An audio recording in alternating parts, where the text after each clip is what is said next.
আজকে আমরা ১৯ শতকের বাংলাকে একটু অন্যভাবে জানার চেষ্টা করব। চলুন দেখি কিভাবে সেই সময়ের সমাজ ছাপাখানার মতো একটা নতুন শক্তিশালী মাধ্যমকে কাজে লাগিয়ে নিজেকে চিনেছিল আর নিজের কথা লিখে রেখেছিল। বেশ, তাহলে চলুন এই মূল প্রশ্নটা দিয়েই শুরু করা যাক। আচ্ছা, ভাবুন তো, একটা সমাজ যখন বিশাল এক পরিবর্তনের মধ্যে দিয়ে যাচ্ছে, তখন সে নিজেকে কিভাবে দেখে? আর ১৯ শতকের বাংলা সমাজ ছাপা অক্ষরকে কি করে নিজেদের আয়না বানিয়ে ফেলেছিল?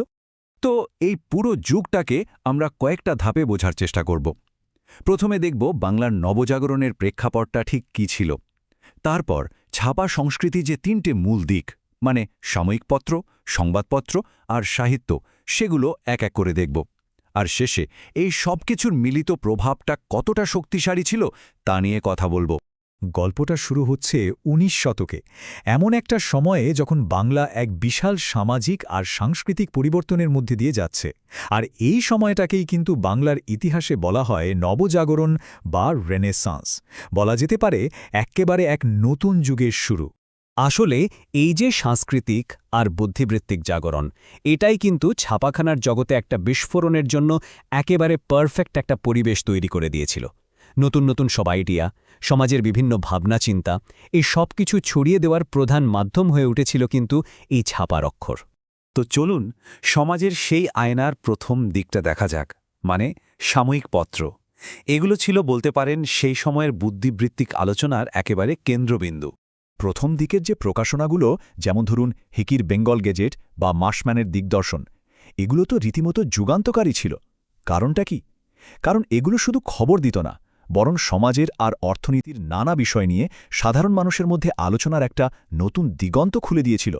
আর এরপর তো প্রভাবশালী সাময়িকপত্রের একটা জোয়ারই এসে গেল। এই যে তালিকাটা দেখছেন, প্রত্যেকটার ছিল নিজস্ব মেজাজ, নিজস্ব কণ্ঠস্বর। আর ঈশ্বরচন্দ্র গুপ্ত বা স্বর্ণকুমারী দেবীর মতো নামকরা সম্পাদকরা তো জনমত তৈরিতে বিরাট ভূমিকা রেখেছিলেন। আচ্ছা, বুদ্ধিবৃত্তিক পত্রিকা তো গেল, এবার আসি সংবাদপত্রের কথায়। এই সংবাদপত্রগুলো কিন্তু সমসাময়িক সমাজজীবনের যে দৈনন্দিন স্পন্দন, সেটাকে ধরে রাখত। মানে সমাজের আয়নার আরেকটা খুব জরুরি অংশ ছিল এগুলো। কিছু সংবাদপত্র তো এমন ছিল যে পড়তেই হবে। এর সেরা উদাহরণগুলোর একটা হল হরিশচন্দ্র মুখোপাধ্যায়ের হিন্দু প্যাট্রিয়ট। ভাবুন তো, নীল বিদ্রোহের মতো বড় ঘটনার ওপর কি ধারালো সব লেখা বেরোত। আর এভাবেই কিন্তু ব্রিটিশ শাসনের বিরুদ্ধে জনমত তৈরি হচ্ছিল। আর এই তালিকাটা দেখলেই বোঝা যায় কত রকমের যে সংবাদপত্র ছিল। মানে কণ্ঠস্বরের কি দারুণ বৈচিত্র্য। একদিকে যেমন বঙ্কিমচন্দ্র চট্টোপাধ্যায়ের মতো মানুষের প্রভাবশালী বঙ্গদর্শন, ঠিক তেমনি অন্যদিকে ছিল গ্রামের কথা বলা হরিনাথ মজুমদারের গ্রাম বার্তা প্রকাশিকা। শুধু খবর বা প্রবন্ধই নয়, এর বাইরেও একটা জগৎ ছিল, আর সেটা হলো সাহিত্য। সত্যি বলতে ১৯ শতকের বাংলার আত্মাকে যদি বুঝতে হয়, তাহলে তার সাহিত্য পড়তেই হবে। সমাজের ভেতরের যত দ্বন্দ্ব, যত নৈতিক প্রশ্ন, সবকিছুই যেন উঠে এসেছিল এই সাহিত্যে। এর সবচেয়ে বড় উদাহরণ সম্ভবত দীনবন্ধু মিত্রের নীলদর্পণ।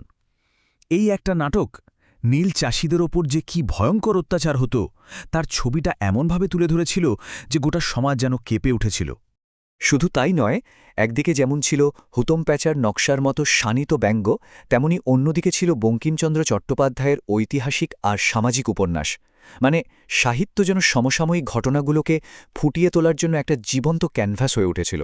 তাহলে দেখুন, সবচেয়ে জরুরি ব্যাপারটা কি, এই যে এত প্রকাশনা, এগুলো কিন্তু শুধু সমাজের একটা ছবি তুলে ধরেনি, না, এর চেয়েও বেশি কিছু করেছিল। এগুলো সমাজকে সক্রিয়ভাবে গড়ে তুলতেও সাহায্য করেছিল। এটা তো পরিষ্কার যে এই সব সাময়িকপত্র, সংবাদপত্র আর সাহিত্য তৎকালীন সমাজের একটা নিখুঁত আয়না ছিল। কিন্তু তাদের কাজটা শুধু আয়না দেখানোতেই শেষ হয়ে যায়নি। এর ফলে বলতে পারেন একটা ৩ ধাপের প্রক্রিয়া তৈরি হয়ে গিয়েছিল। প্রথম ধাপে এই মাধ্যমগুলো সমাজের বাস্তবতাকে তুলে ধরত, মানে প্রতিফলন। দ্বিতীয় ধাপে সেই ছবিটা দেখিয়েই সমাজের ভুল ত্রুটিগুলো সমালোচনা করত। আর শেষ ধাপে এরাই হয়ে উঠত সমাজ পরিবর্তনের অন্যতম বড় হাতিয়ার। মানে এক কথায় বলতে গেলে ছাপাখানার এই যে বিস্তার, এটা বাঙালি সমাজকে দুটো জিনিস দিয়েছিল। এক, নিজেকে স্পষ্টভাবে দেখার চোখ, আর দুই, যা আরও বেশি জরুরি, একটা ভালো ভবিষ্যতের স্বপ্ন দেখার সাহস আর সরঞ্জাম। সব শেষে একটা প্রশ্ন কিন্তু থেকেই যায়। আচ্ছা, যদি ১৯ শতকের সমাজের আয়না হয় ছাপার অক্ষর, তাহলে আমাদের আজকের সমাজের আয়না কোনটা? ভাবার মতো বিষয়, তাই না?